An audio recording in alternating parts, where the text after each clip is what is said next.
बिस्मिल्लाहिर्रहमानिर्रहीम, अस्सलाम वालेकुम। मैं हूं आसिफ खान, आप देख रहे हैं सिली पॉइंट। हमारा वीक का पहला प्रोग्राम है, क्रिकेट से भरपूर आज का डिस्कशन रहेगा। पाकिस्तान का मुकाबला कल होगा वनडे साउथ अफ्रीका से। इससे पहले पाकिस्तान ने T20 सीरीज़ जीत ली, 2 T20 लगातार जीते और शानदार परफॉर्मेंस बॉलर्स की और शानदार परफॉर्मेंस बैटर्स की। स्टार बैटर बाबर आजम शानदार परफॉर्मेंस दी उन्होंने आखिरी मैच में और मैन ऑफ द मैच हासिल किया उन्होंने। शानदार परफॉर्मेंस के बाद बाबर आजम की बहुत ज़्यादा बात हो रही है। Social media is boomed with Babar Azam's clips, Babar Azam के ट्वीट्स, सब एक तरफ। लेकिन क्या चहीता प्लेयर है, मतलब पाकिस्तान में इससे बड़ा इस वक्त स्पोर्टिंग स्टार मौजूद नहीं है। ये बात कहने में मुझे कोई आर नहीं है, इस पर हम मज़ीद बात करेंगे। उसके अलावा भी पाकिस्तान का कल वनडे, जैसे मैंने कहा, फैसलाबाद में 17 बरस के बाद फैसलाबाद में खेलेगी पाकिस्तान की टीम। कोई भी international event Faisalabad international cricket match की मेज़बानी करेगा। इससे पहले बांग्लादेश की मेज़बानी की थी जब पाकिस्तान ने वहाँ खेला था, आज से 17 बरस कबल 2008 में। तो ये सारी बातें हैं। उसके अलावा आकिब जावेद साहब क्यों कराची आए थे, फिर वो हैदराबाद गए, फिर वो कोयटा भी गए, 3 जगह पे उनका हंगामी दौरा था। क्या करने आए थे, उस हवाले से हमारे पास एक्सक्लूसिव इन्फॉर्मेशन है फ्रॉम कोयटा, वो मैं आपको दूंगा। उसके अलावा और भी बहुत सारी बातें। विमेन क्रिकेट वर्ल्ड कप का कल फाइनल खेला गया और भारत की टीम ने फाइनल जीता, साउथ अफ्रीका को हराया। बहुत शानदार परफॉर्मेंस, बहुत ज़बरदस्त किस्म का जो ग्रोथ थी इंडिया की, वो नज़र आई कि ओवर द ईयर्स उन्होंने जो काम किया है उसका फल उनको मिला। और भी बहुत सारी बातें करेंगे। मेरा मेहमान आप जानते हैं तनवीर अहमद साहब। अस्सलाम वालेकुम वरहमतुल्लाह। वालेकुम सलाम। पहला दिन है आज इस वीक का बहुत खुश हैं आज आप? मैं बिल्कुल खुश हूँ। किस वजह से? बिल्कुल, बाबर ने कल 68 की, मैं बिल्कुल खुश हूँ। मैं तो अपनी बात पर कायम रहा और कोई खुशी की बात और नहीं। मैं खुश इस वजह से भी हूँ कि पाकिस्तान जीता है भाई। सुन तो ले पूरी बात। मैं खुश इस वजह से भी हूँ, एक तो पाकिस्तान T20 सीरीज जीता, दूसरा बाबर आजम ने जितवाई सीरीज। ये आपको बैटिंग के हिसाब से बात करो, सीरीज बाबर नहीं, उसकी reason man of the series कौन हुआ? नहीं, उसकी रीजन मैं बताता हूँ ना। मैन ऑफ द सीरीज तो वो हुआ फ़हीम अशरफ, लेकिन मैं सिर्फ कह रहा हूँ डू एंड डाई मैच था और सेकंड बैटिंग आपकी थी। अगर आप हार जाते तो आप सीरीज हार जाते, क्योंकि बॉलर्स के लिए सेकंड बॉलिंग नहीं थी कि वो एक्स्ट्राऑर्डिनरी बॉलिंग करते और आपको मैच जितवाते। वो बैटिंग के ऊपर था कि आप 140 रन करते हैं आप तो सीरीज जीत जाएंगे। अगर 190 रन करने होते फिर 190 रन की तो बात की बात होती है ना। नहीं, मैं कह रहा हूँ वो बात देखें, वो बात की बात पहले मैच में 190 करने थे, बाबर 0 पे आउट हो वो गया। जिस तरीके से आउट हुआ वो सबको पता, और हम 50 दफ़ा बोल चुके हैं कि जिस तरीके से वो खेला है वो बाबर आजम है ही नहीं। और उसके बाद मैच के बाद भी जब उसने बैट के बात की तो उसमें भी उसने एकदम से हंस के तंज एक किस्म की जो मुझे लगा हंसी उसने हंसी कि यार स्ट्राइक रेट बोलता बोलता वो एकदम से चुप हो गया। तो सबसे पहली बात यह है कि भाई मतलब खुशी है पाकिस्तान T20 सीरीज़ जीता। दूसरी बात मुझे बहुत इस वजह से खुशी है क्योंकि मैं वाहिद बंदा हूँ जो 3 से 4 साल जब से इसकी आउट ऑफ फॉर्म है, मैं लगातार उसकी सपोर्ट में लगा रहूँगा। और जब तक ये क्रिकेट खेल रहा है, और मैंने बोला था जब तक मैं टीवी पे बैठा हूँ और जब तक ये क्रिकेट खेलता रहेगा मैं आगे भी इसी तरीके से सपोर्ट करूँगा और रिजवान को भी सपोर्ट करूँगा। जो कि अब हमारे लोग जो रिजवान को पहले सपोर्ट नहीं, बाबर को नहीं करते थे, उनमें से कितने लोग नहीं सपोर्ट कर रहे। मैं अभी भी रिजवान को भी उसी तरीके से ही सपोर्ट कर रहा हूं, इतने बड़े और करता रहूंगा, क्योंकि जो उसकी परफॉर्मेंस T20 क्रिकेट के अंदर है वो तो आपके उस्मान की है ही नहीं। आप जबरदस्ती किसी को विकेट कीपर बना के, बैट्समैन बना के, साहबजादा को विकेट कीपर बना के, उसको साइड पर रख के, तो आप उसके साथ जो है वो ज्यादती कर रहे हैं। दूसरी चीज ये कि मैं जिस तरह पहले बोलता था, माइक एहसन साहब, आपके स्ट्राइक रेट को मैं साइड पे रखूंगा उधर। आपके स्ट्राइक रेट की कोई वैल्यू ही नहीं है, ठीक है, कोई वैल्यू नहीं है स्ट्राइक रेट की। एक और चीज मैं बताता हूं आज इनको, दुनिया के जितने बड़े प्लेयर भी हैं ना, कोई एक प्लेयर मुझे ये बता दे या आपने कहीं देखा हो कि वर्ल्ड रैंकिंग में किसी भी फॉर्मेट के अंदर कभी कोई पहले नंबर पे आया जिसका स्ट्राइक रेट सबसे ज्यादा होता है। स्ट्राइक रेट से कोई रैंकिंग सुन ले, स्ट्राइक रेट से रैंकिंग बनती है, स्ट्राइक रेट से नहीं, स्ट्राइक रेट रैंकिंग कभी नहीं बनती। स्ट्राइक रेट रैंकिंग बनती है रन से, ठीक है, रन जितने ज्यादा करेंगे। अभी इस टाइम T20 क्रिकेट के अंदर जितने भी प्लेयर्स हैं उसमें से कोई एक मुझे प्लेयर बता दो जो टॉप 5 के अंदर है या टॉप 10 के अंदर है, वो स्ट्राइक रेट की वजह से। स्ट्राइक रेट, मैं इसीलिए तो कहता हूं ना यार, इन्होंने कोचिंग की, इनको समझ कुछ भी नहीं है। सुन लें, स्ट्राइक रेट सुने, स्ट्राइक रेट जिसका ज्यादा होता है उसकी एवरेज हमेशा 15-20 की होगी। सुने, इस पे तो बहस ही कोई सुने, नहीं। स्ट्राइक तो बहस ही सुन ले, ये अब बाबर ने जो पिछले मैच में रन्स किए, या बाबर की जगह बेशक कोई और भी होता, इतने रन्स करता। कितने रन्स की एवरेज से स्ट्राइक रेट से किया? 144 के। हाँ, 150 144 के स्ट्राइक रेट से उसने बैटिंग की। 144 कम होता है? नहीं होता, ठीक है, सॉरी नहीं कम होता, बिल्कुल ठीक ठाक किस्म का स्ट्राइक रेट। जबरदस्त। क्या बैटिंग की उसने, मुझे बता दे। 9 चौके, कितने छक्के मारे उसने? रन कितने कम थे? 139। मैं वो बात ही नहीं कर रहा, मैं वो बात, वो करनी पड़ेगी ना, वो बात नहीं कर रहा। सुन तो ले, करनी पड़ेगी बात सर, क्योंकि पहले मैच में 194 रन करने थे, तो बाबर से रन नहीं। मैं उसमें भी आ रहा हूं, मैं उसमें भी आ रहा हूं। देखें, अगर किसी मैच में 190 या 194 रन की बात कर रहे हैं ना, तो उस मैच के अंदर बाबर आपको साहबजादा फरहान की तरह खेल के नहीं देगा। सही बात है। बाबर आपको फखर जमान या साइम अयूब की तरह खेल के नहीं देगा। वो इसी तरह ही खेलेगा। उसके साथ जो रिजवान, ये साइम हो गया या फखर हो गया या साहबजादा फरहान हो गया या नीचे से फ़हीम अशरफ हो गया, ठीक है, ये इस किस्म की बैटिंग करेंगे, तेज खेलेंगे, जिसकी सपोर्ट में सलमान आगा की भी बात कर लेता हूं, मैं बाबर की भी बात कर लेता हूं, इनके साथ उनकी सपोर्ट चाहिए, तब 194। लेकिन आखिरी मैच में कोई उसको सपोर्ट नहीं चाहिए। जबरदस्त खेला, नो डाउट। देखिए, जो भी है वो तो चले ठीक है, मैं मानता हूं रन इतने ज्यादा नहीं थे, ये बात। किसी ने अगर कुछ भी नहीं किया तो वो स्टे किया, चलता चला गया, चलता। और ये भी आपको बता दूं, इतने अरसे बाद वो उसने रन हुए, अगर वो आउट हो भी जाता तो सारे बोलते जी देखे जी मैच नहीं जितवाया, जो कि जाहिर बात है वो एजेंडा वाले बोलते हुए आ रहे सब कुछ, उनकी तो खैर नींद ही खत्म होगी कि अब किस तरीके से उसकी बुराई करें, जाहिर सी बात है। तो बात ये है कि उसने आपको बताया है कि भाई स्ट्राइक रेट की कोई वैल्यू नहीं है। और मेरे ख्याल में हम तो कब से बोल रहे हैं, आमिर सुहेल ने भी ये बात की है, ठीक है ना, कि भाई स्ट्राइक रेट कुछ नहीं। मैं तो पहले दिन से ज़माने से बोल रहा हूं, T20 क्रिकेट हो या कुछ भी हो, स्ट्राइक रेट एवरेज, अगर देखें एक चीज़ आपको बताता हूँ, ये आपको मतलब मैं इनको समझाने की कोशिश करता हूँ। स्ट्राइक रेट जिनके तेज ज़्यादा होते हैं ना, वो समझ लें वो आपको T20 की फॉर्मेट को पूरा करते हैं, उसे रन कम बनाते हैं, ठीक है, नहीं रन कम बनाते हैं, सुन लेना, स्ट्राइक रेट ज्यादा। स्ट्राइक रेट जिनके हाई होते हैं ना, ठीक है, दुनिया के कितने बड़े बड़े प्लेयर आ चुके हैं, कभी भी रैंकिंग में नहीं आए जिनके स्ट्राइक रेट ज्यादा है। वो आपको T20 क्रिकेट के हिसाब से या वनडे के हिसाब से या कोई किसी भी सिचुएशन के हिसाब से, वो सर्किल हो या नीचे के नंबर्स हो, वो आपको तेज खेल के 2-3 ओवर में मैच साइड पे लगा के चले जाते हैं, या 4-5 पे छक्के मार के वो मैच एकदम से आपके पास लेके आ जाते हैं, या आप जीतने की तरफ चले जाते हैं। स्ट्राइक रेट का ये फायदा है। सही है, लेकिन जो डेंजरस प्लेयर है ना, वो है जो एवरेज है, जो एवरेज लेके चल रहा है। खेलना नहीं, कल के मुकाबले जो आखिरी T20 हुआ उसमें तो स्कोर बहुत कम था, लेकिन अगर आपके पास स्कोर ज्यादा है चेस करना, तो फिर तो स्ट्राइक रेट जरूरी है। देखिए बाबर ने इस मैच में स्ट्राइक रेट बढ़ा लिया, तो यही तो माइक हेसन कह रहा था उसको, क्या कि स्ट्राइक रेट थोड़ा बेहतर करना होगा। नहीं 140-44 के नहीं, इस तरह नहीं होता। अगर आप मिसाल के तौर पर बैटिंग करते हैं, ठीक है, मैं बोलूं यार आसिफ भाई आपका स्ट्राइक रेट 130 है, ठीक है, देखिए समझाने का तरीका होता है, वो जिस तरीके से बैटिंग कर रहा है उससे आपको तरीका कार भी पता चल रहा है कि उसके दिमाग में क्या डाला हुआ है। इसका मतलब कि माइक हेसन को जवाब दिया उसने कि मैं कर सकता हूं। जाहिर सी बात है, उसने जवाब दिया है, ठीक है, उसने ये बोला कि भाई आप अपना स्ट्राइक रेट साइड पे रखें, भाई इस तरह खेला जाता है, मुझे मत बताएं किस तरह खेला जाता है। सुने, अब मैं हमेशा एक चीज कहता हूं कि अगर किसी बंदे की बैटिंग में इंप्रूवमेंट है तो आप उसको ये मत बोलें कि जी मैं वहां तक जाना चाह रहा हूं, या मैं क्रिकेट के उसमें समझा देता हूं। अगर मिसाल के तौर पर बाबर का स्ट्राइक रेट 135 है, ठीक है, मैं उसको कभी नहीं बोलूंगा यार मुझे तुम्हारा स्ट्राइक रेट ना 170 पे चाहिए, मैं कभी नहीं बोलूंगा। वो प्लेयर ही नहीं। मैं उसको ये बोलूंगा कि भाई आपका स्ट्राइक रेट 135 है, ठीक है, इंप्रूव करो, आहिस्ता आहिस्ता इंप्रूव करते रहो। कैसे इंप्रूव करो?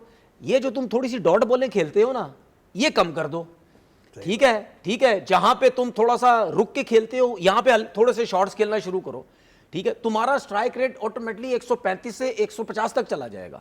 मैं अगर उसको ये बोलूंगा ना अगर कि यार 135 से मुझे 170 चाहिए हर हालत में, तो वो 170 आप हर पिच पे नहीं कर सकते, हर जगह पे नहीं कर सकते।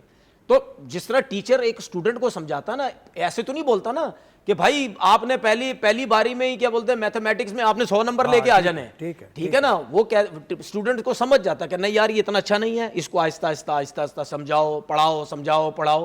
ठीक है, तरीके से लेके चलो, क्योंकि उस स्टूडेंट तो वैसे ही अगर नालायक है और आप उसको बोल दो कि नहीं जी 100 तक लेके जाएगा तो फिर तो वो क्या पढ़ेगा फिर? मेरा एक तो पॉइंट, इनको समझाने का पता ही नहीं है। तो असल में मसला ये है कि उसका स्ट्राइक रेट इसलिए नहीं बढ़ता कि उसकी रेंज ऑफ शॉट्स कम है।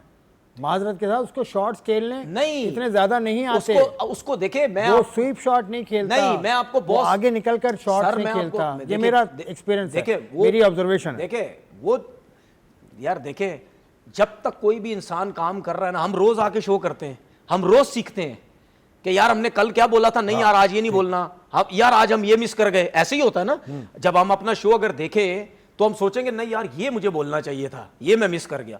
तो भाई डे बाय डे हर चीज तो आप सीखते हैं। तस्लीम करते हैं कि उसको शॉट्स की रेंज बढ़ानी चाहिए। मैं तो पहली दफा मैं जमाने से बोल चुका हूं कि यार बड़ा प्लेयर को कभी भी आप ये नहीं करते, उसको कोने पे फेंक देते हैं, आप कहते हैं चल भाई चल तेरा काम कोई नहीं है ना, तू T20 का प्लेयर है। भाई दुनिया के कितने बड़े बड़े प्लेयर हैं यार, वो T20 खेलते हैं, और T20 120 बॉल्स के अंदर भी इस जैसा प्लेयर आपको चाहिए। वरना आपके सुने, वरना आपके सामने है जिस तरीके से हमारे लड़के आउट हो रहे एशिया कप में, ट्राई नेशन सीरीज में, ना किसी से रोका जा रहा है, ना किसी को सिंगल डबल लेने आते हैं। तो भाई इस किस्म का प्लेयर एशियन कंडीशंस में बहुत जरूरी चाहिए। बाहर की कंडीशन को तो छोड़ ही दो ना, बाहर की कंडीशन का तो बहुत आला प्लेयर है ये, बाहर की कंडीशन को तो बहुत अच्छा प्लेयर है। बॉलिंग करते बाबर को तो किस तरह से आप उसके रन रोकते?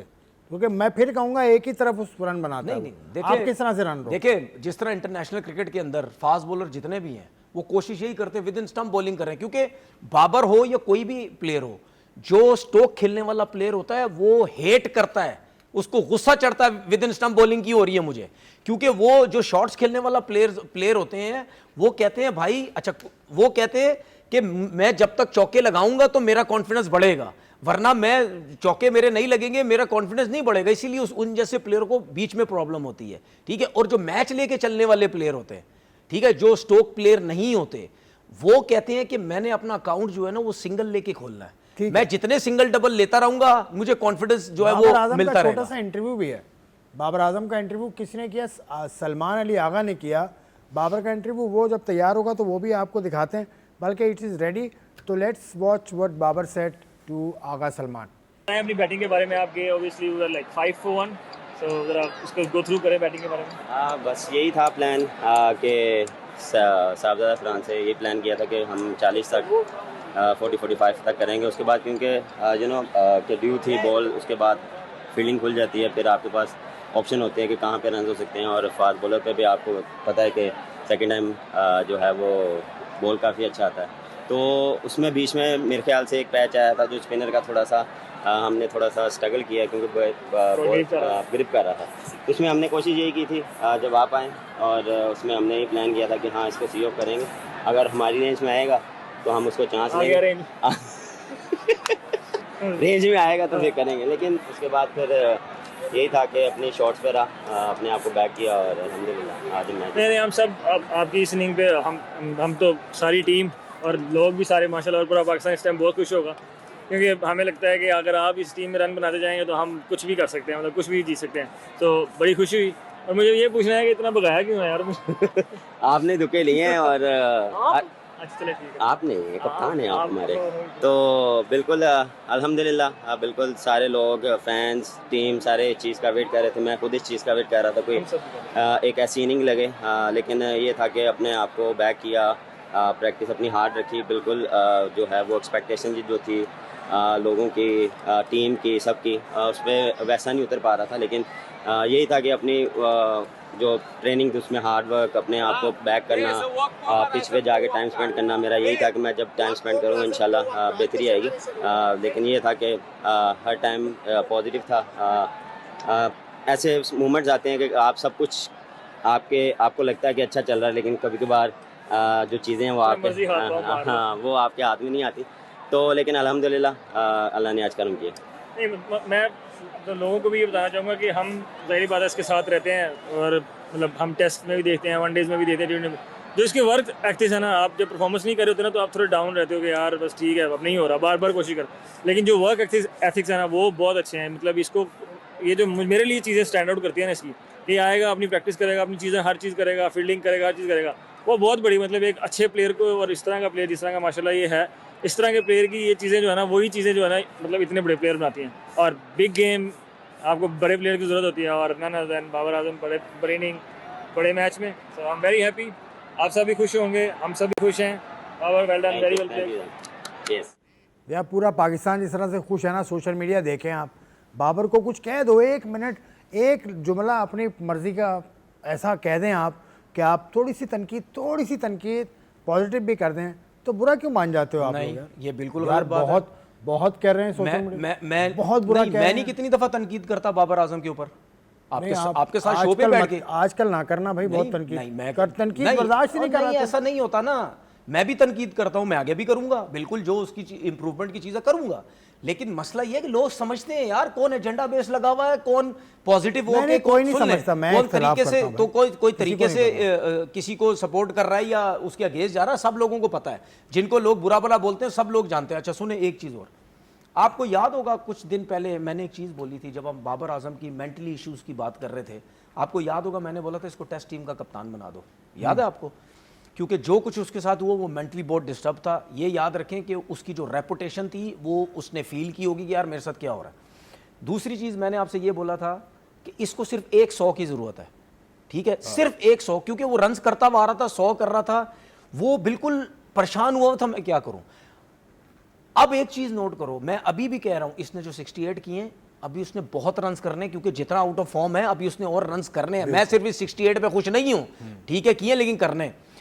याद है आपको लास्ट शो में मैंने आपसे क्या मैंने बात की थी, मैंने बोला यार अब ये देखना हो सकता है आगे चल के रन्स करे, क्योंकि मेंटली ये इतना रिलैक्स हुआ होगा जिस दिन इसने आप वो ग्राउंड का इसका पॉज भी देख लेना, जब वो ग्राउंड में था और जब इसने सबसे ज्यादा रन्स किए थे और कमेंट्री में बोला भी क्या T20 का सबसे ज्यादा हाई स्कोरर हो गया है, आप उसकी बॉडी लैंग्वेज देखना, वो बिल्कुल रिलैक्स हो गया था।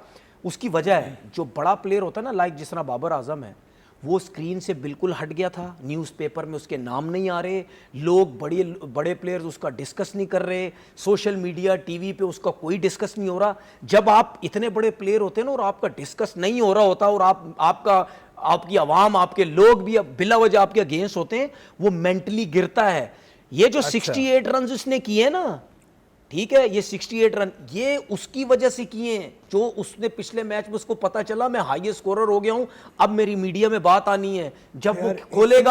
जब वो खोलेगा उसकी सोशल मीडिया में क्लिप्स लगेंगे, पिक्चर्स लगेगी, विराट से ऊपर चला गया, रोहित से ऊपर, ये बहुत बड़ी चीज होती है। मतलब मेंटली इतना वीक है बाबर? कौन इतना वीक है? ब्रायन लारा जैसा मेंटली वीक था भाई। नहीं ब्रायन लारा जैसा कहां 499 रन नहीं, जब Brian Lara 500 sorry sir 500 first Brian Lara, मैं उसकी रन्स की बात नहीं कर रहा, मैं आउट ऑफ फॉर्म की बात कर रहा हूं। जिस टाइम ब्रायन लारा भी आउट ऑफ फॉर्म था, वो भी स्ट्रगल कर रहा था, वो भी पागल हो गया था, मैं रन्स कैसे करूं। कोहली भी आउट ऑफ फॉर्म, हाँ तो फिर एक मिनट 2-0 के बाद सुन ले उसने तो ट्वीट नहीं किया कि भाई आवाम का शुक्रिया। मुझे नहीं पता कौन सी ट्वीट है, क्या उसने क्या बोला, मुझे किंग बोलो। नहीं किंग तो आपने बोला, तो मैं तो बोलता हूं। अब फिर ये बात आप याद रख लें, मैं बोल रहा हूं आप हैं जो उसे किंग बनाते हैं, हमने नहीं बनाया। सुन लेना, मीडिया ने नहीं बनाया, मीडिया आपने बनाया, ना बनाया मीडिया, नहीं बनाया, आपने बनाया। मैं तो बनाता हूं, मैंने आपका ट्वीट अभी जो ताजा है उसमें आपने उसको किंग बना दिया। मैंने ट्वीट में भी किंग बोला, मैंने अपनी यूट्यूब वीडियो पे भी, अब मेरा जो व्लॉग है मैंने उसमें ही बोला। बाबर उसकी वजह है अभी आप चैनल पे भी उसकी वजह है, और मैं चैनल में बोल चुका हूं। बाबर ने ये कहा कि मुझे किंग ना कहो भाई, मैं क्या कह रहा हूं, बात मान लो ना। लोग सुन लेना, मैं लोगों की बात का जवाब दे रहा हूं ना। लोग क्या कहते थे, बाबर अपने आप ये लोग कौन है, ये लोग सुन कौन तो है? लेना, छोड़े ना, मैं एक डिस्कस स्टैंडिंग है, मैं आपसे उनकी बात करें। देखिए बात सुने, उनकी कोई स्टैंडिंग ही नहीं है भाई, कोई सहाफत में बड़ा नाम हो, कोई क्रिकेट में बड़ा नाम हो, उनकी क्या स्टैंडिंग है? जिन्होंने क्रिकेट नहीं खेली वो व्लॉग में बैठ के क्रिकेट की ओर बात कर रहे हैं, उनकी क्या स्टैंडिंग है? उनकी कोई स्टैंडिंग नहीं, नहीं उनकी कोई स्टैंडिंग ही नहीं है। सुन ले कवर तो की, सुन ले मेरी बात सुन ले, उनकी कोई स्टैंडिंग नहीं है। सुन ले, बाबर के बारे में लोग कहते थे अपने मुंह से किंग बोलता, मुझे ही पता है भाई वो अपने मुंह से किंग नहीं बोलता, ठीक है, मेरे जैसे लोग बोलते हैं। क्यों? क्योंकि भाई सीधी बात है, T20 का सबसे बड़ा किंग हुआ है, रन उसके सबसे ज्यादा है। अच्छा, इसका मतलब रोहित शर्मा से बड़ा प्लेयर है वो? क्या मतलब रोहित शर्मा से बड़ा प्लेयर है? रोहित शर्मा से रन ज्यादा है ना, चंद। अब सुन ले मेरी बात, अब आप सुन ले, अगर मैंने ये बोला कि यार मेरे हिसाब से बाबर आजम किंग है, तो इसका मतलब क्या है कि बाबर आजम दुनिया के सारे बड़े प्लेयरों से बड़ा प्लेयर है? मैं वही नहीं, मेरा मतलब ये नहीं है। मैंने उसको किंग इस वजह से बोला क्योंकि उसका T20 में सबसे ज्यादा रन इस टाइम T20 में उसके ज्यादा हो गए। क्या पता कम मैचेस में क्या, बिल्कुल क्या पता 1 साल बाद या 6 महीने के बाद उसके रन नीचे हो जाए, दूसरा ऊपर चला जाए। वो तो मुझे नहीं पता कि ऊपर नीचे सब चलता रहता है, लेकिन मैंने स्पेशली उसके लिए वर्ड ये यूज किया क्योंकि मैं लोगों को बताना चाहता हूं जो उसके अगेंस्ट थे इतने, मैं बोल रहा हूं वो किंग है, ठीक है, क्योंकि उनकी नींदें तो खत्म हो गई कि यार ये क्या हो गया, अरे यार, हम क्या हो तो उसको बाहर निकालने के चक्कर में लगे हुए थे, वो दोबारा 68 हो गए, दोबारा T20 के वर्ल्ड कप में चला जाएगा, हम तो पूरी कोशिश कर रहे थे ये जो है वो नहीं, बाहर हो जाए। इस तरह से खेलता रहेगा, अच्छी बात। ठीक है, सुन ले, माइक हेसन को भी क्रेडिट जाता है। देखिए सर मेरी बात सुने, मैं नहीं देता माइक हेसन को मलिक को क्रेडिट, मैं नहीं देता, मैं सुन ले बात, देखें सुन ले मेरी बात, जब देखें, अब सॉरी मेरी बात सुन ले ना, रन नहीं कर रहा, आपने माइक हेसन पे डाल दिया। सुन ले, अब मेरी बात सुन ले मेरी बात, थोड़ा सा मेरी बात सुन तो ले।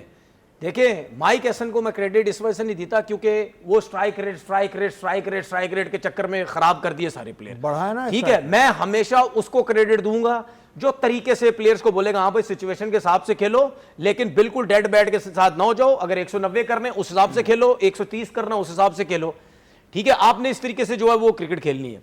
दूसरी चीज ये कि एक और चीज मैं बोलना चाह रहा हूं, देखें हमारी टीम T20 सीरीज जीती, हाँ, बहुत खुशी की बात है, लेकिन इतने बड़े अभी ना बने कि आप समझे कि हम बहुत, सुन तो ले, क्या बात है, हम बहुत बड़ी टीम बन चुके हैं, सुन ले, ठीक है, आप बहुत बड़ी टीम नहीं बने हैं, इस T20 सीरीज आपने जीती, बिल्कुल बहुत अच्छी बात है, सब कुछ है, ठीक है। अब एक मिसाल देता हूं मैं, जब ICC का इवेंट होता है उसमें दुनिया की सारी बड़ी टीमें खेलती हैं, सब टॉप क्लास के प्लेयर्स खेल रहे होते हैं, क्यों? ICC का इवेंट होता है। और एक चीज अब ज़हन में रखें, मैं पाकिस्तान को बता रहा हूं, एक चीज ज़हन में रखें, लोगों की नजर में, दूसरी टीम्स की नजर में अब ICC की इवेंट की वैल्यू रह गई है, वो जो नॉर्मल बायलैटरल सीरीज होती है उसमें अब करते हैं नए लड़कों को ट्राई, बिल्कुल, वो कहते हैं कि भाई नए लड़कों को इन सीरीज में ट्राई करो, अपने जो सीरीज सुने, अपने जो सीनियर लड़के हैं उनको तरीके से चलाओ। आपकी वैल्यू उस टाइम बनेगी जब आप इवेंट्स में प्लेयरों को हराना शुरू करेंगे। अगर आप इवेंट्स में नहीं प्लेयर्स को हराएंगे तो आपके अगेंस्ट लोग बायलैटरल सीरीज में इसी तरह छोटी टीम बना के भेजेंगे। दूसरी चीज, साउथ अफ्रीका ने टेस्ट सीरीज में क्यों नहीं अपनी छोटी टीम भेजी? क्योंकि वर्ल्ड टेस्ट चैंपियनशिप चल रही है, जिसकी वजह से उनकी मेन टीम आई है, जाहिर है, ठीक है, वर्ल्ड टेस्ट चैंपियनशिप और ICC का इवेंट, जब आप ये खेलेंगे आपकी टीम्स बड़ी खेलेंगी। चलें, अब आपने कहा बाबर पे हमने बहुत बात कर ली, सब पे बात कर ली, बॉलर्स इस सीरीज के असल हीरो मेरी नज़र में बॉलर्स थे। बॉलिंग जो पाकिस्तान की 2 मैचेस में रही वो आपके सामने अभी लाएंगे, लेकिन देखें ये फ़हीम अशरफ है, ये दूसरे T20 में सलमान मिर्ज़ा की बॉलिंग देखें, नसीम की बॉलिंग देखें, फ़हीम की बॉलिंग देखें, नवाज़ की बॉलिंग देखें, मतलब क्या शानदार। तो बॉलर्स को क्रेडिट तो बनता है ना, 110 रन पे आउट कर दिया दूसरे T20 में। देखिए बात सुने, बैट्समैनों के लिए आसानी हो गई। देखिए बात सुने, आउट किया है सब कुछ, ये एक और है, ये तीसरा T20 है, आउट किया, 139 पे आउट कर दिया। शाहीन की बॉलिंग, मतलब मिर्जा की, देखिए तो शानदार, तो इनकी भी तो तारीफ बनती है ना। उस्मान तारिक की बॉलिंग, देखिए आउट किया है, सब कुछ किया है, मैं वो बात ही नहीं कर रहा। हाँ, तो इनको भी क्रेडिट उतना ही मिलता है। मैं ये थोड़ी कह रहा हूँ जितना बाबर को मिलता है, नहीं, मैं ये देखिए, जितना सलमान, देखिए एक बात समझने की कोशिश, एक बात समझने की कोशिश करें, फिर आप बाबर की तरफ आ गए भाई। बाबर को नहीं दो ना, बाबर को छोड़ दो, आप फिर उस तरफ आ गए भाई। बाबर की बात सीधी ये है, देखिए बाबर की बात इस वजह से मैं कर रहा हूं क्योंकि वो चाहे कीनिया के खिलाफ भी क्या हो गया, बाबर से बड़ा, देखिए पाकिस्तान से बड़ा नहीं है सुन लेना, मैं क्यों बात, पाकिस्तान से भाई बड़ा नहीं कीनिया है। के 3 साल के बाद कीनिया के अगेंस्ट भी वो 68 करता ना, हम कहते हैं शुक्र है, ठीक है जी, उसकी फॉर्म वापस आई। मतलब मैं बाकी प्लेयर्स की नहीं, सर पे नहीं बिठाया भाई, बिठाना पड़ेगा, आपका प्लेयर है, आपका टॉप का प्लेयर है। सुन ले, बॉलर्स नहीं, सब है, बॉलर्स पे बात करें, छोड़े बाबर पे बहुत करें भाई, सब करें, बॉलर्स से बात नहीं, बॉलर्स पे क्या जो बात है वो करेंगे, बाबर पे बात हुई, बाबर बात वो करेंगे यार, हो गई ना। मैं तो बॉलर्स की तरफ आ रहा हूं, आपने बाबर के लिए, मैंने चलो बाबर का नाम ले लेते हैं। सुने, आप मत ले बाबर, सारा चाहिए बाबर। हाँ तो बिल्कुल जाहिर सी बात है, प्लेयर ही सबसे बड़ा है। सुने, सबसे बड़ा, सुने, आई डिसएग्री भाई, ये शो रिपीट करके देख ले, जब इन्होंने पाकिस्तान का शो इन्होंने शुरू किया सबसे पहले पाकिस्तान का, तो मैंने कब बोला है कि आपने उसको किंग बना दिया यार? रोहित शर्मा से कैसे प्लेयर हो गया? किंग है वो, रोहित रन पे किंग है, खत्म होगी बात। अब आपकी नजर में नहीं है तो मैं क्या करूं? अब आपको बुरा लग रहा है, रन पे किंग है भाई, आपको बुरा लग रहा है वो किंग नहीं है तो मैं क्या कर सकता हूं? जीत कितने? अच्छा बॉलर्स की बात करो यार, बॉलर्स की बात कर रहा हूं ना, बॉलर्स की बात, आप बात लेके उधर बॉलर्स की बात कर रहा हूं। आपका दिल ही नहीं भरता बाबर से। बिल्कुल बिल्कुल जाहिर सी बात है भाई, जिस तरह आपका दूसरे लोगों की तारीफ करते हुए दिल नहीं करता, अभी देखना कैसे तारीफ करेंगे आप दूसरे लोगों की, ठीक है। तो बात सीधी ये है कि भाई जिन सलमान मिर्जा की बात करें, शानदार बॉलिंग, उसने जो बॉलिंग की बहुत अच्छी बॉलिंग की, क्योंकि वो नया था, आया है, प्रेशर था, उसने किया।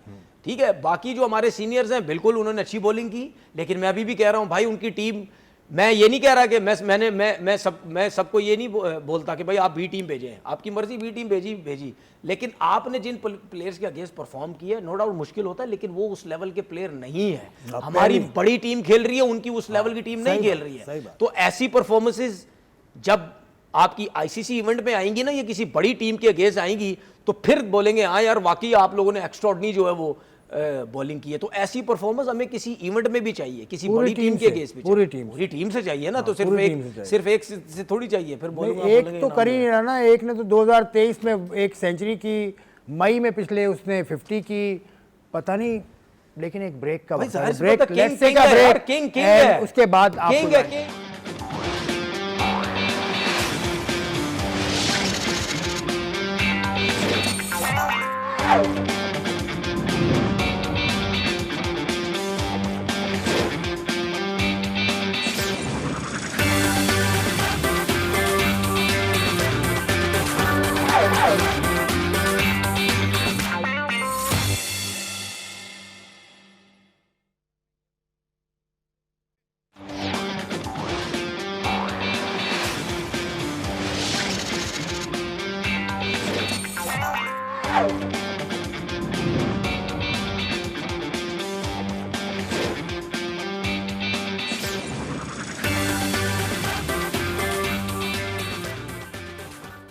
थोड़ा सा आगे चलेंगे प्रोग्राम में। कल होने वाला है वनडे, पाकिस्तान और साउथ अफ्रीका का वनडे सीरीज़ है। शाहीन अफरीदी पहली दफ़ा वनडे में कप्तानी करेंगे और फैसलाबाद का मैदान 17-18 साल के बाद मेज़बानी करेगा इंटरनेशनल मैच की, जहां बांग्लादेश की मेज़बानी की थी 2008 में। तो जनाब फैसलाबाद की पिच देखी हुई आपने? फैसलाबाद में खेलें? मतलब बहुत ज़्यादा खेले हुए। नहीं यार, क्या बहुत ज़्यादा खेले हुए? बहुत ज़्यादा डोमेस्टिक क्रिकेट बहुत खेले हुए। तो पिच कैसी होती है बताओ?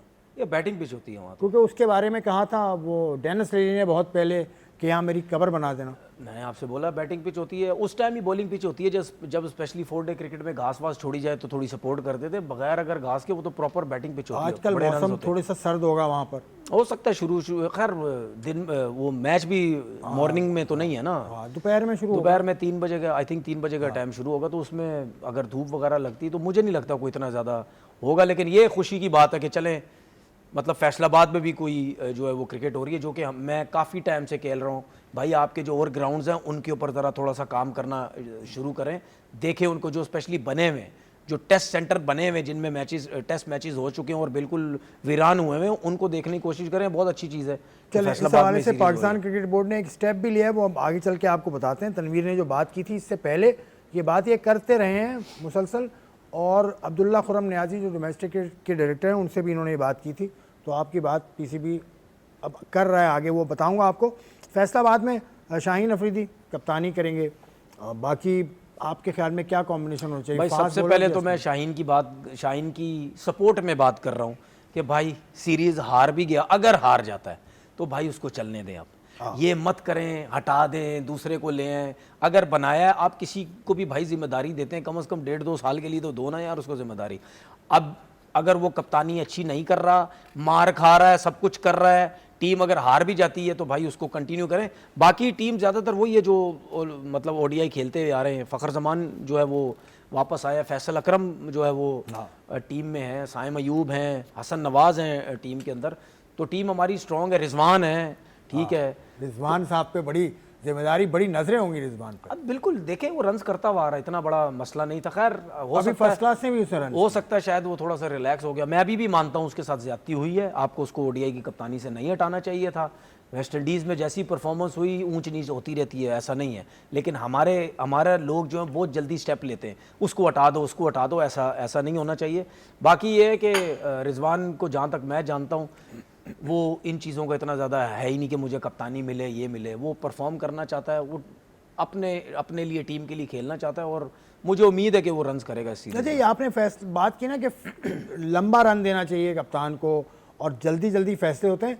ऐसे ही फैसला विमेन क्रिकेट में हुआ है आज। हेड कोच मोहम्मद वसीम को का कॉन्ट्रैक्ट नहीं बढ़ाया, उसको हटा दिया। उसने आयरलैंड के खिलाफ सीरीज़ में भी थोड़ा बहुत पाकिस्तान की टीम ने एक आध मैच जीता था। उसके अलावा क्वालिफिकेशन वर्ल्ड कप के लिए वसीम उस वक्त कोच थे। अब आपने भी वर्ल्ड कप के सारे मैचेस देखे, हमने तमाम मैचेस देखे, क्या पाकिस्तान वुमेन टीम बेहतर नहीं खेली? देखिए क्यों बिल्कुल हटाया उसको? मैंने पिछली शोज़ में ये बात की कि मोहम्मद वसीम की कोचिंग में या उनका जो भी उनका कोचिंग स्टाफ है, मुझे ताहिर ऐसा है, लगा जुनैद खान है। स्पेशली जब आपको याद है मैं पाकिस्तान की जो सीरीज़ हुई थी साउथ अफ्रीका से, वहाँ से मैं बोल रहा हूँ कि मुझे ऐसे लग रहा है कि पाकिस्तान की टीम में इंप्रूवमेंट नज़र आई है। ठीक है, 250 रन कर रही है, उसके ऊपर हारे जीते जो भी है लेकिन उससे ऊपर रन कर रही है। तो मतलब यानी यही तो मसला है। इवन जब होता है हटा देते हैं, चाहे किसी कप्तान को हटा देते हैं या किसी कोच को जो है हटा देते हैं। आपके सामने इंडिया की टीम है, ठीक है, फर्स्ट टाइम T20 ODI का वर्ल्ड कप जीती विमेंस, ठीक है, उनकी परफॉर्मेंस देखे, कोच वो उसने कभी क्रिकेट ही नहीं खेली, कभी इंटरनेशनल प्लेयर बना ही नहीं, तो वो मेरिट लाते हैं, वो मेरिट को देखते हैं, टीम के ऊपर काम करते हैं। इन्वेस्टमेंट की बात नहीं है, पैसा जितना इन्वेस्ट कर दो, जब मेरिट नहीं होगी, अपनी पसंद के अपनी मर्जी के लोग आएंगे तो वो उन पैसे का इन्वेस्टमेंट का कोई फायदा नहीं होगा। तो इससे क्लियर एक चीज नजर आती है कि विमेंस के ऊपर कैसा काम हो रहा है और मेंस के ऊपर तो हो ही रहा है, वो नजर ही आ रही है। हम यहाँ से हम अब यहाँ पे उमर अकमल से ही नहीं निकल रहे। हम Umar Akmal national cricket academy net हो रहा है, नेट कराई जा रहे हैं उसको, इससे आप अंदाजा लगाएं। आजम भी सुन ले ना, इससे देखिए आजम का तो फ्यूचर मुझे एक नजर आता है ना भाई, आप उसके ऊपर इन्वेस्ट कर रहे हैं, टाइम जाया कर रहे हैं। अब उमर मुकम्मल के ऊपर वहां के कोचेस ये काम कर रहे हैं, मतलब आप हमारे लोगों को देखो, नेशनल क्रिकेट एकेडमी के कोच उमर अकमल के ऊपर काम कर रहे हैं। अबे भाई उस पर क्यों टाइम जाया कर रहे हो? उसने कौन सी क्रिकेट खेलनी है? ना वो डोमेस्टिक खेलता ना कुछ खेलता, रोज लगा हुआ नेट करने वहां पे खेलने वाला हो यार, नहीं तो क्या फिर पता? कैसे? मेरा आकिब जावेद से सवाल ये है ना भाई, आप नेशनल क्रिकेट एकेडमी के हेड हैं, तो उमर अकमल कैसे जाके वो ट्रेनिंग कर रहा है? उमर अकमल नेशनल प्लेयर, सुन ले नेशनल प्लेयर की मैं बात, नेशनल जहां प्लेयर मैं भी बाबर आजम का हूं, सुन भाई तो ले ना, practice कर सुन तो सकता है तो वो भी ले, कर नेशनल प्लेयर मैं भी हूं, नेशनल प्लेयर मैं भी हूं, मैं आप भी भी जाइए। सुन तो ले यार, सुन तो ले ना, नेशनल प्लेयर मैं भी हूं, मैंने भी रिटायरमेंट ली, मैं भी जाके चला जाऊं, ठीक है, लेकिन एक तरीका होता है, सही है। तो बात सीधी ये है कि मतलब यानी एक बंदे को कोई फ्यूचर ही नहीं है, वहां पे जाके आपके वहां के कोचेस उसके ऊपर नहीं, टाइम ये जाया कर काम- रहे, सुने, नहीं, उसके टाइम ऊपर टाइम जाया जाया नहीं कर कर रहे, रहे यार, ये- किसी एक ऐसे बच्चे के ऊपर टाइम जाया करो ना जिसका पता भी हो आगे और क्रिकेट भी- खेलनी है, और भी सब बच्चे कुछ है। होंगे, और भी बच्चे होंगे, एकेडमी बहुत बड़ी है भाई, यार, जितनी आपने बड़ी देखा। भी है, सिंगल बंदे पे भी आपको टाइम जाया नहीं करना चाहिए जिसका कोई फ्यूचर ही नहीं है। भाई तो एक हम उमर बात अकमल, करते हैं एक विमेंस कोने क्रिकेट में की। उमर अकमल सुन लेना। बैठा हुआ है, उसको बैठा हम रहने दो विमेंस ना। की बात कर रहे हैं, इंडिया कहां चला गया, उनकी विमेंस की क्रिकेट, इंडिया की मेंस की क्रिकेट, हमारी ये, तो भाई आप ये सब चीजें देखो। खफा क्यों हो गए नहीं, यार? खफा की बात नहीं है, मुझे कैमरा ये पे मैंने बता रहे हैं ये कि मैंने आपने पहले अपना चेहरा बदल नहीं लिया नहीं नहीं, ये बात नहीं है,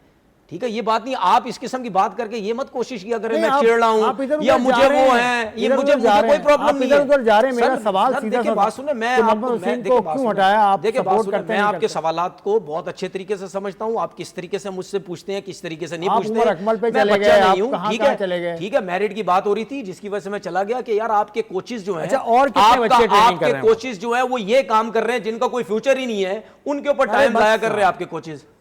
देखो उमर अकमल अकेला नहीं है वहां। यार होना ही नहीं चाहिए, जब जिस बंदे की नहीं, क्रिकेट होना ही नहीं है। चाहिए, ये तो आप फैसला करने वाले क्यों? कौन होता है? ये फैसला कैसे कर लेंगे? चले आज आप बोल दें नदीम खान गलत किया था, बोल दें कि नदीम जब खान- नदीम खान डायरेक्टर थे, हाँ। उन्होंने बोला था ना कि 2 साल से ज्यादा जिसका अरसा हो गया, मतलब 2 साल का उन्होंने कुछ रखा था, रिटायर जो हो ठीक गया है, उसका वो नहीं आ जगह। सकता। रिटायर जो हो गया वो नहीं आ- उन्हीं के दौर में, अगर मैं गलत नहीं, उन्हीं के दौर में उमर अकमल को उन्होंने मना किया था ना, मेरे ख्याल में वो नदीम खान के दौर में शायद मना किया था वो कि उमर अकमल ट्रेनिंग करने आ रहा था, या कामरान अकमल का था, मुझे कोई ऐसी था हाँ, कुछ। वो कोच के साथ जो हुआ ठीक था, है, कोच के साथ जो हुआ जो था, भी है, उस टाइम- माइक वो थे ना कोच, मुझे जहां तक गैरी याद है, कर्स्टन मेरे या ख्याल कोई शायद कोच यही था। बात थी। कोई उमर का कोच था नहीं, शायद। वो कोच वाला मामला था। चलो, वो तो- जो भी वो है। तो डिसिप्लिन का मसला था। ठीक है, वो जो डिसिप्लिन का नहीं, मसला मेरे ख्याल था। है ऐसे लेकिन कुछ है, खैर, ठीक नहीं, है, डिसिप्लिन का तो मसला भाई है। हर चीज का एक तरीकेकार नहीं, होता ये है। तरीकाकार भाई जाना, एनसीए का एक तरीकाकार क्या है, तरीकेकार है? तो आपको बता के नहीं, तरीकाकार एनसीए का बनेगा। नहीं, एनसीए का क्या तरीकेकार है? नहीं, जिस तरीकाकार नहीं, भाई मुझे जिसके चीज़ क्रिकेट बताएं ना। खत्म हो ना हो, क्या? जो नेशनल क्रिकेटर है वो आ सकता है। कैसे आ सकता है? भाई कैसे नहीं आ जिसकी सकता, वो क्रिकेट- आ सकता है। नहीं, जिसका फ्यूचर ही कोई नहीं है, और जो चलो लड़का इस पे कल पूछो। जो लड़का फर्स्ट क्लास क्रिकेट नहीं खेल रहा, भाई ये तो कैसे फर्स्ट आप क्लास आगे खेल ही काम कर रहे हैं भाई? पिछले फर्स्ट क्लास में था वो, हैं? पिछले फर्स्ट क्लास में उमर अकमल थे भाई, नहीं, फर्स्ट पिछले फर्स्ट क्लास नहीं, में, फर्स्ट- और बड़ा अच्छा खेला उसने नहीं, तो फर्स्ट क्या क्लास में। मतलब यानी उमर अकमल भी थे, अहमद क्या शहजाद मतलब भी क्या थे। फ्यूचर है ये बताओ तो फ्यूचर सही। तो सिलेक्शन कमेटी बताने फिर- वाली है, मैं कौन होता तो फिर तो भाई मैं मेरा कौन हूं? सुन तो ले, मेरे सवाल तो एकेडमी के डायरेक्टर से है ना भाई। एकेडमी के कैसे? डायरेक्टर से आप सवाल कर लें। नहीं नहीं, सुन तो ले मेरी बात। एकेडमी के डायरेक्टर यार आकिब देखिए जावेद साहब देखिए से मेरी सवाल बात करें। सुने भाई, ये नेशनल क्रिकेट एकेडमी जो होती है ना, ये भी मेरी बात सुन लें, दुनिया की हो या पाकिस्तान की, ये नेशनल क्रिकेट एकेडमी ऐसे नहीं बनी हुई होती आपको कि पता जिसका होगा फ्यूचर ज़रा। नहीं है, नहीं, मुझे जिसका इसके बारे फ्यूचर में- नहीं, हाँ। मैं बता रहा मुझे हूँ, आप rules का नहीं पता नहीं तो नेशनल आप मुझे क्रिकेट पूरी बात करने दो ना। जिसका फ्यूचर नहीं है वो आके नेशनल क्रिकेट एकेडमी में ट्रेनिंग कर रहा है, ऐसा नहीं होता है। नेशनल क्रिकेट एकेडमी उनके लिए होती है जिनका आपको पता चलता है ये लड़का कमबैक कर सकता है, ये प्रॉपर फर्स्ट क्लास क्रिकेट खेल रहा है, यंग बच्चा है, उसके ऊपर आपके जो है वो कोचेस काम करें। और दूसरी चीज एक और चीज मैं देखता हूं बहुत ज्यादा, आपके कोचेस, पाकिस्तान डोमेस्टिक क्रिकेट के कोचेस नेशनल क्रिकेट एकेडमी में लगे होते हैं। कब गए थे आखिरी दफा? सुन तो ले कब गए? एक सेकंड, कब गए थे आखिरी दफा? कब गए? आप कब गए हैं? मैं गया हूँ 1 साल पहले।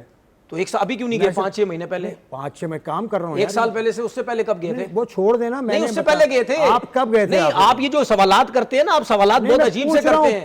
नहीं, आप सवालात अजीब से करते हैं। मैं आपका रीजन देता हूं ना भाई, मैं कराची में रहता हूं, मेरा नेशनल क्रिकेट अकेडमी काम किया है। यही वजह है, यही वजह नहीं है, यही वजह नहीं है, यही वजह नहीं है, आगे चलते हैं। नहीं ये वजह नहीं है। आप गलत सवाल करते हैं, आप सवाल सही करें अपने। आप सवाल गलत सवाल करते हैं, आपको सवाल नहीं करने आते। आकिब जावेद साहब कराची आए थे, उसके बाद हैदराबाद गए थे, उसके बाद वो कोयटा भी गए थे। तो बहुत ज़्यादा उन्होंने हैदराबाद में तो ख़ास तौर से जो हमारे पास इस तरह आई है, कोयटा से तस्वीरें आई हैं। ये कोयटा के सीनियर जनरल मैनेजर हैं मंसूर खान साहब, मंसूर अहमद खान साहब मेरे साथ फ़ोन लाइन पर मौजूद हैं, उनसे पूछ लेते हैं। मंसूर साहब अस्सलाम वालेकुम, कैसे हैं आप? बिल्कुल ठीक ठाक। आसिफ भाई कैसे? ठाक तबीयत सही आपकी? बस ठीक हूँ। आपके शहर आए आकिब जावेद साहब, ये बुकटी स्टेडियम जिसपे मैं भी कई बार आया हूँ और तनवीर भी वहाँ जा चुके हैं। क्या करने आए थे आकिब जावेद? क्या उन्होंने आपसे ब्रीफिंग ली? क्या प्लान दिया? क्या करने वाले हैं? असल में आकिब जावेद साहब यहाँ पे यो 4 पहले भी यहाँ पे आ गए थे, तो उन्होंने उससे बोला था कि बुकटी स्टेडियम जो ना ऐसा स्टेडियम है जो वर्ल्ड में और यहाँ पे अच्छी क्रिकेट हो रही है। इसी विजन से वो यहाँ पहले भी गए की एकेडमीज लगाना चाहते हैं और पूरा साल यहाँ से चलेगी। वुमेन क्रिकेट की भी यहाँ से हम पूरा साल यहाँ आएंगे, क्योंकि हमारे स्टेडियम में जो ना एकोमोडेशन है 30 प्लेयर की एकोमोडेशन बस नजर में यहाँ पर बनाई थी। अगर आप कहीं किसी बंद जगह पे बैठे हैं, खुली जगह पे आ जाएं, आपकी आवाज़ क्लियर नहीं आ रही है। अच्छा तो मैं देखता हूँ, ठीक है।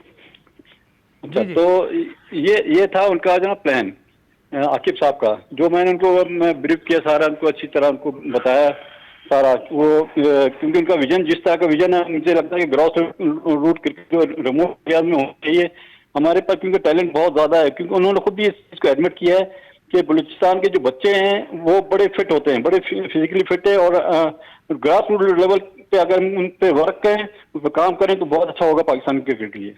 तो अब आगे कोई प्लान उन्होंने दिया है कि पीसीबी ये करने जा रहा है बुकटी स्टेडियम में कोई मैचेस कराने का कोई प्लान हो? क्योंकि फर्स्ट क्लास यहाँ हुई थी 2019 में, उसके बाद से नहीं हुई। अच्छा फर्स्ट क्लास हमारा इस साल भी हमारे होने थे कायदे काफी मैचेस, लेकिन क्योंकि यहाँ के हालात क्या हो गए जिस वजह से ना ये यहाँ से शिफ्ट करना पड़ गया। उनका ये प्लान है कि मैं 15 दिन 15 डेज में यहाँ पे ये जो ना अंडर 15 की पहले भी लगेगी, कोई 1 महीने 1.5 महीने की, इसके बाद अंडर 17 की लगेगी। वो ये प्लान करके गए कि ताकि मैं जो है यहाँ पे इसको बिजी रखूँ, इस बच्चों को जो यहाँ पे रिमोट एरिया के बच्चे हैं जो बहुत ज़्यादा टैलेंटेड प्लेयर हैं यहाँ पे। चलें, बहुत बहुत शुक्रिया मंसूर साहब, आपने वक्त दिया और काफ़ी चीज़ें आपने बताई। ये कोयटा का स्टेडियम देखा गए हो? नहीं मैं कभी नहीं गया। बड़ा अच्छा स्टेडियम है, मैं कई दफ़ा गया हूँ, बहुत अच्छी पिच है यहाँ की, बड़ी जान है। आकिब जावेद साहब ने भी इनके मुताबिक ये कहा। तो अब कर रहे हैं कोयटा में, वही आप वाली बात, कोयटा में भी गए, इस्लाम वहाँ हैदराबाद में भी गए। देखिए मैं ठीक है, कोयटा में गए, हर जगह जा रहे हैं, मेरे ख्याल में कहीं और कोटरी में भी गए हैं, शायद कोटरी में भी गए थे। बिल्कुल आपको जाना चाहिए, ज़रूर जाना चाहिए। लेकिन सबसे पहले मैं ये कहता हूँ भाई, आपके पास गुजरांवाला का स्टेडियम है। आकिब जावेद साहब, आपका होम टाउन, आपका शेखुपुरा, वो स्टेडियम वहाँ पड़ा हुआ है। सियालकोट आप गए, ठीक है। ये जो स्टेडियम्स है ना, ये बने हुए पहले से ही, ठीक है। इनके बारे में सबसे पहले सोचें। बाकी आप जहाँ जा रहे हैं ठीक है, आप होता है आप जगह देखने जाते हैं, कैसी जगह, ग्राउंड कैसा है, डेवलपमेंट हो सकती है नहीं हो सकती, वो ज़रूरी है, क्योंकि आप सोचते हैं कि जितने ज़्यादा ग्राउंड हो। लेकिन जो ग्राउंड बने हुए उसके बारे में कौन सोच रहा है? अब शेखुपुरा ग्राउंड है, पूरा स्टेडियम खड़ा हुआ है, वहाँ पे ना आपके पास होटल्स हैं, ना एकोमोडेशन रहने के लिए कुछ, उसका इंतज़ाम करें। उसके लिए क्रिकेट बोर्ड के चेयरमैन को बोलें कि सर ये स्टेडियम बना हुआ है, इसका क्या करना है, इसको आबाद करते हैं। सबसे पहले गुजरांवाला है, वहाँ इतनी क्रिकेट हो चुकी है, वहाँ पे एकोमोडेशन नहीं है, रोड ख़राब होंगे, सब कुछ है, जो भी है, ठीक है, उन चीजों को बेहतर करने की कोशिश करें, ठीक है, इन चीजों को पहले करें ना, उसके बाद बाकी जो साइड में हम ग्राउंड्स है वो देखते रहेंगे। हाँ, वो शायद मेरे ख्याल से सिंध और बलूचिस्तान का दौरा हो गया, मतलब यानी अब शायद इंटीरियर पंजाब और आगे केपी का होगा। यार ये मेरी अपनी सोच है, मैं अगर सही सोच है, मैं अगर इनकी जगह होता, ये ग्राउंड जो है ये देखने गए हैं, इनको सेकंड ऑप्शन रखता, ये आ गए हैं हमारे पास, चलें ठीक है जी सेकंड ऑप्शन है। दूसरा जो है एक कोयटा के ग्राउंड की बात मैं इस वजह से कर सकता हूं कि यार चलो वहां पे कोई ग्राउंड कुछ नहीं है, आप उसको जरा नजर में रख लेते, क्योंकि कोटरी की तरफ अगर आप जाते हैं तो उससे पहले आपके पास हैदराबाद भी हाँ, है, न्याज स्टेडियम की उसको आप जरा उठाएं, वहां क्रिकेट इतनी हो चुकी है। ये 3-4 ग्राउंड जो मैंने नाम लिए हैं इनको पहले देखें और इनके ऊपर इन्वेस्टमेंट करें। हैदराबाद का यहाँ क्रिकेट आप पहले स्टार्ट करें ना, उसके बाद जो दूसरी ग्राउंड है उस पर काम होता रहेगा। हम मतलब हमारे पास एक चीज है उसके ऊपर हम ध्यान नहीं दे रहे, हम दूसरी तरफ चल पड़े। प्रॉब्लम ये है कि हमारे लोग जब भी आते हैं वो आके अपनी एक नई सोच, अपने एक नई तरीके ले आते हैं कि हम पता नहीं डिफरेंट काम करेंगे तो शायद लोग बड़ी हमारी साइड लेंगे, जी देखें जी मैं ग्राउंडों में जा रहा हूं, देखें जी मैं बड़ा डिफरेंट काम करूं। नहीं, जो चीज होती है, अब अगर हमारा घर है, अगर ठीक है, अगर हम अपने घर को सही नहीं करेंगे, उसको छोड़ के हम दूसरे की तरफ पड़ जाएंगे तो क्या होगा फिर? भाई पहले अपना घर तो ठीक करो, या वो चीज जगह तो ठीक करो जिसकी दीवारें खड़ी हुई है, उसको अंदर से तो जबरदस्त करो पहले। उसको करने के बाद आप जो है वो दूसरी चीजें आपने दूसरे घर आपने नजर में रखे होते ना, चलो यार इसको करके हम फिर वहां जा रहे हैं, तो अपनी जगह को छोड़ के आप पहले उधर। असल में क्या होता है, पीसीबी के स्टेडियम नहीं है, पीसीबी के स्टेडियम सिर्फ 3 है जो पीसीबी की मिल्कियत है, बाकी उन्हें वहां की हुकूमत से बात करनी पड़ती है। ये मसला है। तीसरा कौन सी 3 है? कोयटा, मुल्तान, कराची, ठीक है, 3 है, ठीक है, जो पीसीबी की मिल्कियत। लाहौर भी नहीं है? नहीं, ठीक है, लाहौर में क्रिकेट होती है? क्रिकेट होती है, बनाया हुआ लाहौर को बनाया हुआ है, वो देखो उसके लिए सरकार से परमिशन लेनी पड़ती है। फैसलाबाद में मैच हो रहा है, फैसलाबाद में मैच हो रहा है, बनाया हुआ है। हाँ। पिंडी में हो रहा है मैच। हाँ। तो इसका मतलब ये है कि आप बैठ के चीजें हो सकती है ना, सब कुछ हो सकता है। हो सकता है, लेकिन टाइम दो ना थोड़ा सा यार। कितना टाइम दे, मतलब जमाना हो गया, शेखुपुरा बंद है, जमाना हो गया, सियालकोट बंद है, जमाना हो गया, हैदराबाद बंद है, जमाना हो गया, वाला बंद है। सही है, ये टॉपिक ना हम उठा के रख लेते हैं अगले प्रोग्राम में। जमाने का मतलब ये नहीं है कि हम इस क्रिकेट बोर्ड को कह रहे हैं, ये हाँ ठीक, फिर ठीक, बिल्कुल सही, ठीक है। जमाने का मतलब जितने भी क्रिकेट बोर्ड बिल्कुल सही, क्या करते रहे। हाँ, ये बात ठीक है, ये बात ठीक है, ठीक है। इस टॉपिक को ना थोड़ा सा बड़ा टॉपिक है, थोड़ा सा इसको फैलाकर हम कल किसी वक्त प्रोग्राम में, या कल या परसों हम इसको डिस्कस करेंगे। आज जो विमेन क्रिकेट वर्ल्ड कप का फाइनल हुआ, जो इंडिया ने जीता शानदार तरीके से, इंडिया ने विमेन टीम ने पहली मरतबा फाइनल जीता, और ग्राउंड के अंदर जो नज़र आई थी उनकी साबिक खिलाड़ी मिथाली राज भी आई थी, साबिक कप्तान, उसके अलावा जूलियन भी थी, उसके अलावा रोहित शर्मा और सचिन तेंदुलकर, कौन नहीं था, यानी मर्द खिलाड़ी, वीवीएस लक्ष्मण, इतने बड़े बड़े खिलाड़ी, अंजुम चोपड़ा उनकी कप्तान, सब लोग सपोर्ट करते हैं। यानी मर्दों की तरफ से भी उतनी सपोर्ट है जितनी ख़वातीन की तरफ से। उनका क्रिकेट बोर्ड भी खासा सपोर्ट करता है, उनके कॉन्ट्रैक्ट भी सेम है विमेन क्रिकेट और मैन क्रिकेट के। तो बहुत मुबारक हो भारतीय टीम को कि वो जीत गई बहुत अच्छी परफॉर्मेंस के बाद, और well deserve winner of the world cup. हाँ, एक बंदे का नाम नहीं लिया, किसका? जय शाह का। जय शाह साहब ने ट्रॉफी दी थी, मैं वही तो कह रहा हूँ, लेकिन वो जो ट्रॉफी वो लेना चाह रहे हैं वो अभी तक उनको नहीं मिली, वो मिलेगी भी नहीं। वो अब कल उस पर बात करेंगे, एशिया कप की ट्रॉफी। आज के प्रोग्राम से इतना ही, मुझे और तनवीर को दीजिए इजाज़त, खुदा हाफिज़।